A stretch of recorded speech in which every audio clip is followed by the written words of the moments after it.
Ciao a tutti e benvenuti su IT Problem Solver, a questa nuova puntata, l'ottava puntata della storia dell'intelligenza artificiale. Se devo annunciarvi che siamo arrivati alla fine, questa è l'ultima, l'ottava puntata, in cui oggi ci proietteremo nel futuro per,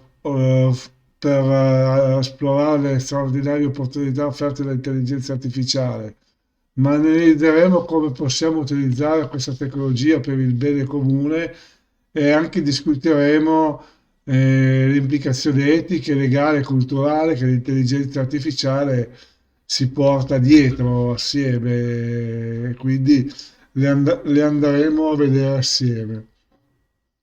Passo ora in visualizzazione a farvi vedere le slide e qua siamo alla prima slide riassuntiva nel viaggio, in questo viaggio sull'intelligenza artificiale, questa ultima puntata. Mi raccomando, anche iscrivetevi al canale e mettete un like per supportare il canale e supportare questi contenuti. Proseguiamo con l'intelligenza artificiale, è una tecnologia che sta trasformando profondamente la nostra società. Pensiamo all'automazione industriale, ai robot dell'industria, dove i processi complessi vengono semplificati e ottimizzati dalle macchine, migliorando l'efficienza produttiva. In medicina, con strumenti di diagnostica avanzate, consentono di individuare malattie in fase precoce, analizzando, diciamo, le analisi mediche, salvando vite umane. E anche l'educazione sta evolvendo, vengono anche usati questi strumenti di intelligenza artificiale per l'educazione e per aiutare a rispondere ai bisogni degli studenti. E infine non possiamo dimenticare la sicurezza informatica, che la sicurezza informatica che grazie all'intelligenza artificiale riesce a analizzare grande quantità di dati e capire quando ci sta avvenendo un attacco informatico. Immaginiamo i log di sistema oppure per le sandbox quando si mandano i programmi in esecuzione nella sandbox per vedere se sono malevole. Inoltre, per, appunto, proprio per analizzare grandi quantità di dati, fare statistiche, apre nuove frontiere sia per la fisica, per la biologia e per la sostenibilità ambientale. Andiamo avanti nella slide successiva, ma con le grandi opportunità arrivano anche le grandi responsabilità. L'intelligenza artificiale può riflettere il bias, cioè dei pregiudizi, delle discriminazioni, se i dati con cui è stata addestrata non sono ben equilibrati. La trasparenza è un altro tema centrale. I dati dell'addestramento sono molto importanti. Pensiamo che la maggior parte dei language model sono stati addestrati con tutto il contenuto di internet, ma nel contenuto di internet ci sono tanti dati che vengono soggetti a bias, quindi tante cose anche non, quindi ci va una selezione di dati per l'addestramento dei modelli della intelligenza artificiale. Specialmente poi lo chiede anche, poi andiamo a vedere più avanti, l'AI Act della Comunità Europea che disciplina questo tema. La trasparenza è un altro tema centrale. Come possiamo fidarci di un sistema che non possiamo comprendere completamente? Perché in realtà l'intelligenza artificiale ha sempre una certa opacità. L'impatto sociale è significativo, con la possibilità di perdita di posti di lavoro e la necessità di gestire questa transizione. Diciamo che avrà un impatto sul nostro mondo del lavoro perché tanti posti di lavoro possono essere sostituiti dall'intelligenza artificiale, ma se ne possono creare degli altri. E infine la privacy, cioè l'uso dell'intelligenza artificiale per la sorveglianza di massa e altre cose, pone interrogativi importanti sulla nostra libertà individuale. Come possiamo bilanciare innovazione e responsabilità? Però a soccorso di questo arriva l'AI Act della Comunità Europea, che disciplina l'intelligenza artificiale in tre livelli, in cui c'è il livello permesso per le cose non pericolose, poi il livello arancione, che è un livello superiore per le cose che possono avere una pericolosità, un impatto sull'individuo, e infine c'è le cose proibite. E assolutamente nella Comunità Europea è proibito l'utilizzo dell'intelligenza artificiale per la sorveglianza individuale, cioè per riconoscere il comportamento, tanto per capire come viene utilizzato ampiamente in altri paesi dove questa libertà non c'è, come per esempio in Cina. Però noi abbiamo un ordinamento molto più liberale e questi tipi di controlli non si possono usare, c'è un'unica eccezione per casi di terrorismo e casi ben in cui questi controlli sono stati autorizzati. Andiamo alla slide successiva, andiamo a vedere poi un altro dilemma, un'altra cosa molto importante, l'errore e la responsabilità. Diciamo, se l'intelligenza artificiale commette un errore, ma di chi è la colpa? Di chi è la responsabilità? Con chi dobbiamo prendercela? Perché l'articolo 27 della Costituzione stabilisce che la responsabilità penale è personale, quindi uno è responsabile personalmente dei reati, e l'altro punto, sempre dell'articolo 27, dice che la pena deve avere uno scopo rieducativo, quindi sono legati questi due punti. Io non è che infliggo una pena così per punire qualcuno, ma lo scopo della pena è anche che questa persona impari a non fare più le stesse errori. Ma come si applica questo principio quando l'intelligenza artificiale prende decisioni autonome? Tanto per capirci, siamo proprio in un diverso modo dell'apprendimento dell'algoritmo classico. Mentre un algoritmo, un software, se c'è un bug del programma che provoca un danno, chi risponde? Chi ha fatto il programma, chi ha fatto il software, perché ha fatto l'errore. Ma l'intelligenza artificiale funziona in una maniera diversa, quindi si costruisce la rete neurale, il progetto dell'infrastruttura hardware, poi la si addestra. Quando ha imparato ad addestrarsi, l'intelligenza artificiale prende decisioni autonome. Ma se questa decisione è sbagliata, dovesse essere sbagliata, chi è la responsabilità? Qua vediamo un'immagine emblematica di un robot davanti a un tribunale. Potremmo mettere a processo le macchine se fanno un errore, perché se stiamo a pensare sempre sull'articolo 27, diciamo, in questo caso non è definita. Se pensiamo alla macchina a guida autonoma, se c'è un errore che il costruttore ha costruito,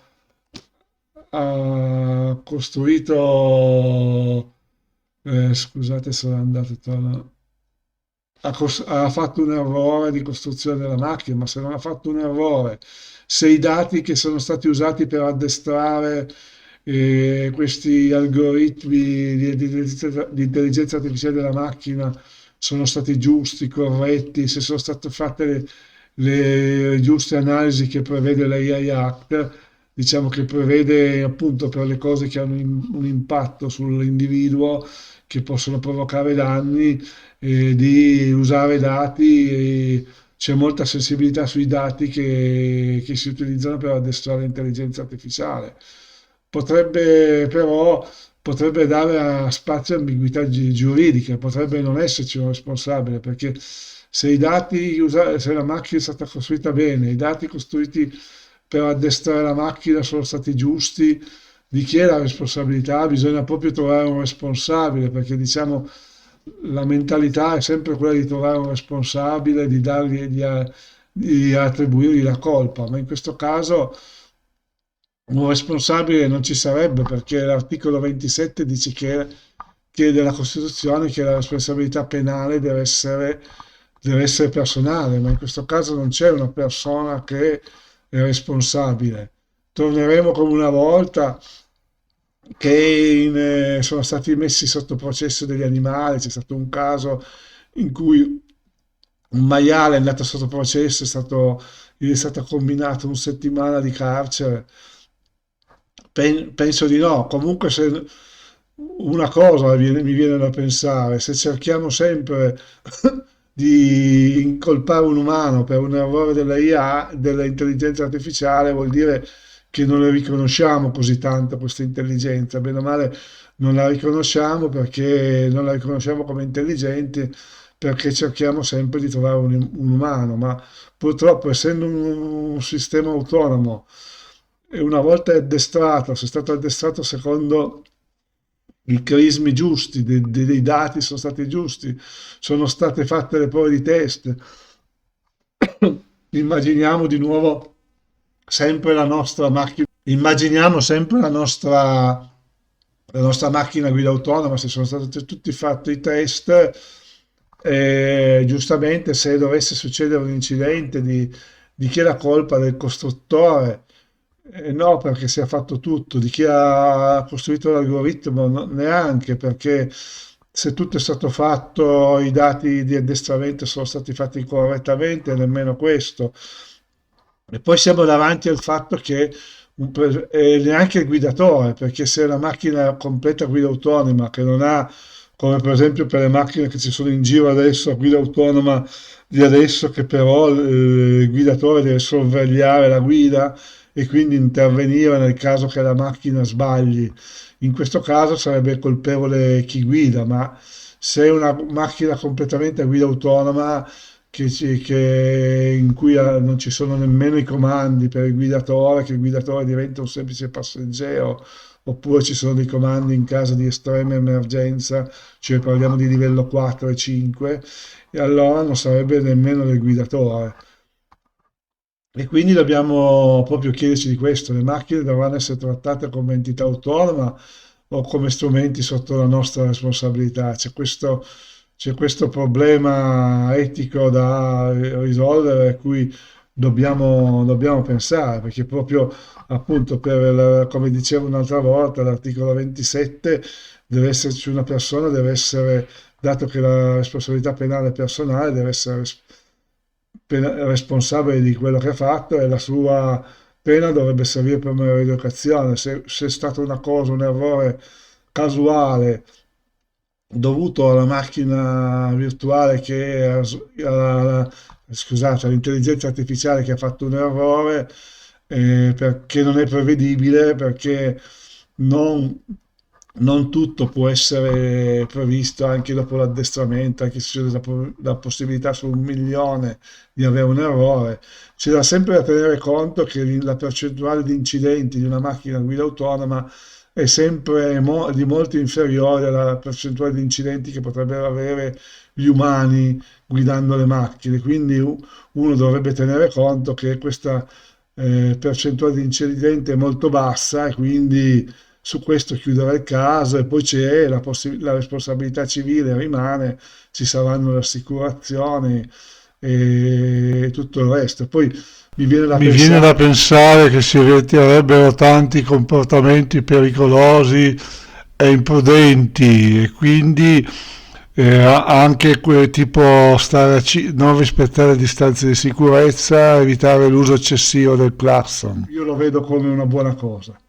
Comunque, ognuno la pensi come vuole.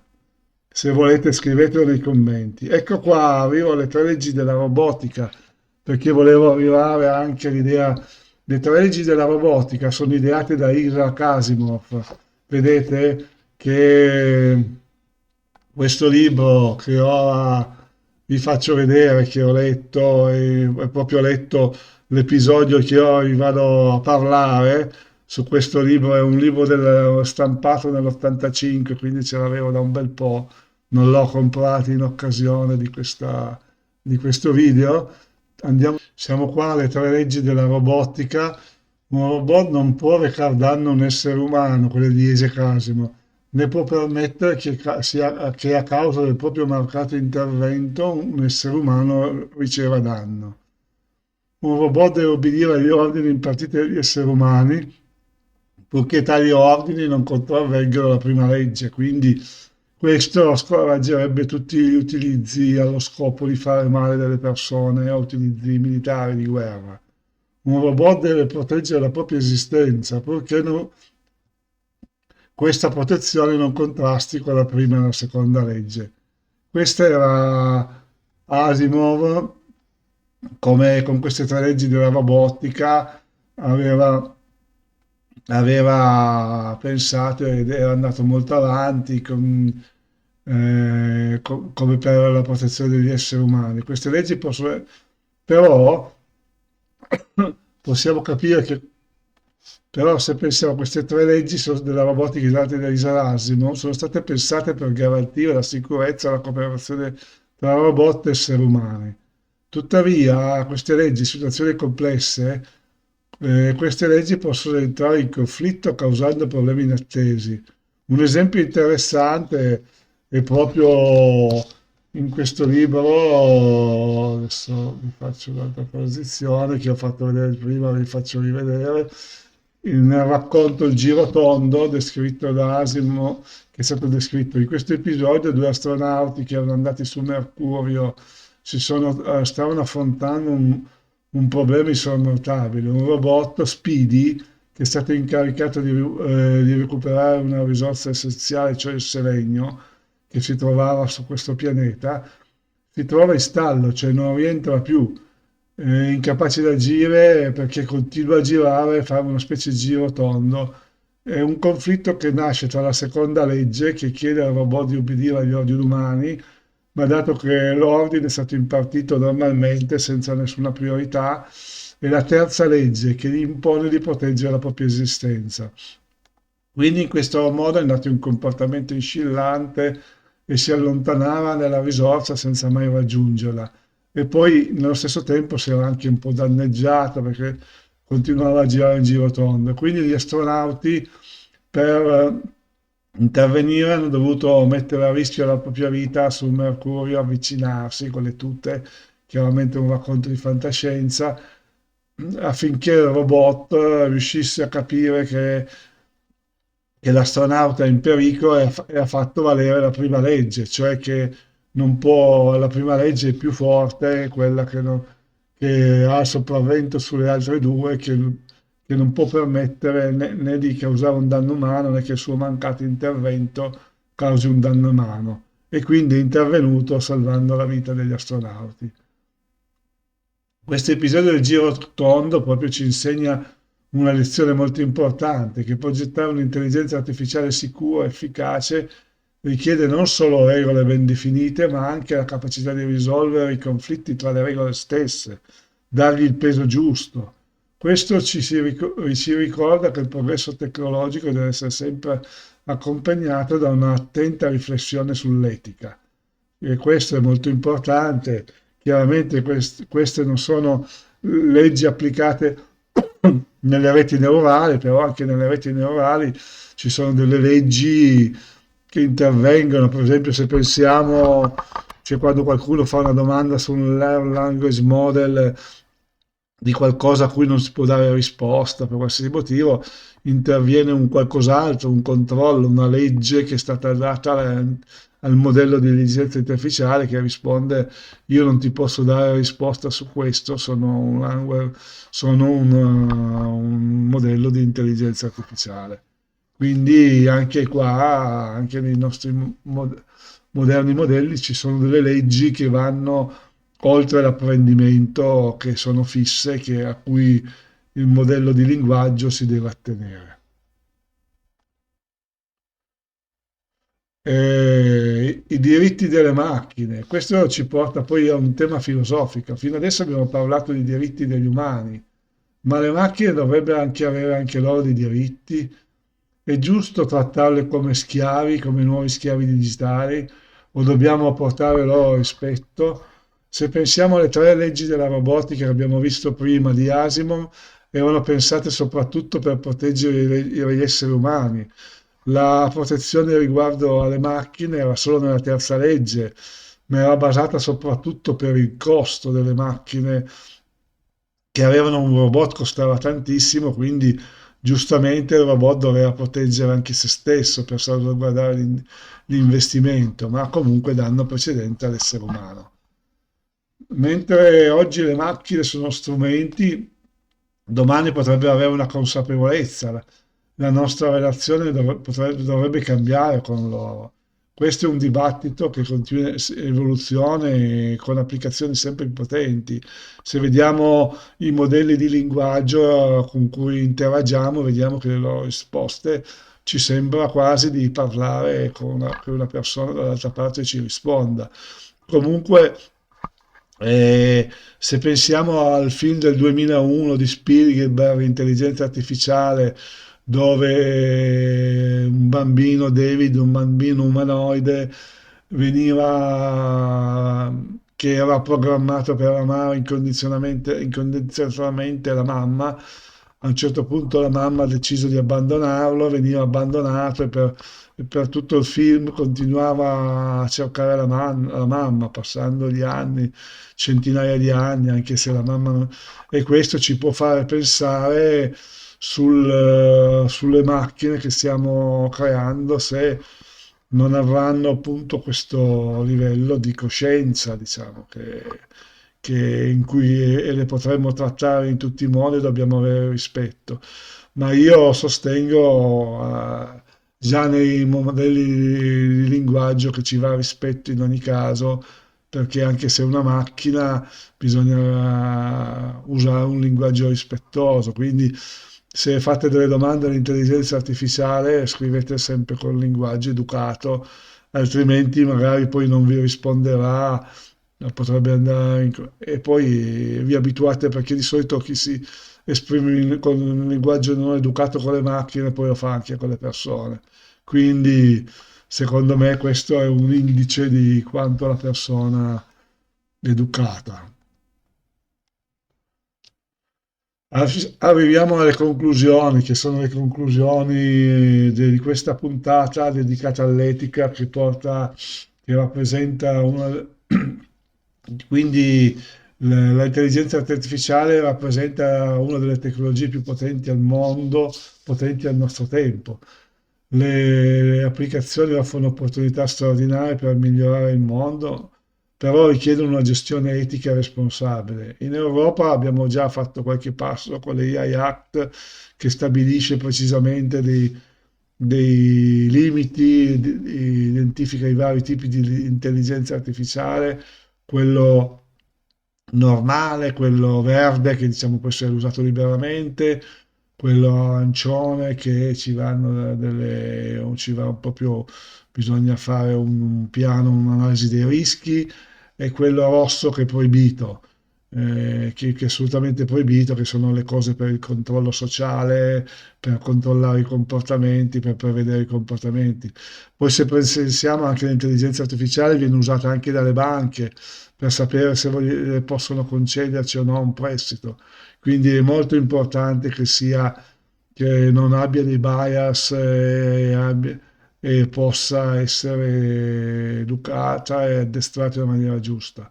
Poi ci sono molte implicazioni legali e sociali dovute al lavoro, essenziale per garantire che l'intelligenza artificiale sia a servizio dell'umanità. Il dibattito sui temi come la responsabilità e i diritti delle macchine, quello che abbiamo visto alla fine, ha un ruolo futuro, è appena iniziato. Siamo all'inizio di un viaggio entusiasmante, possiamo terminare questo corso con la domanda: come possiamo sfruttare il potenziale dell'intelligenza artificiale per il bene comune?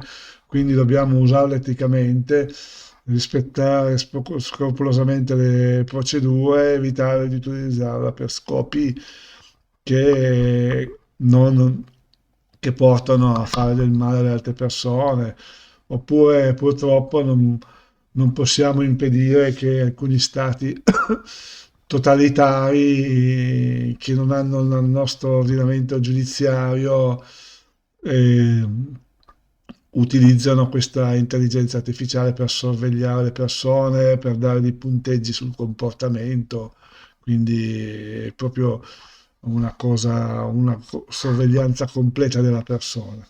E questo mi auguro che non succeda mai. Ecco, andiamo alle citazioni, le fonti.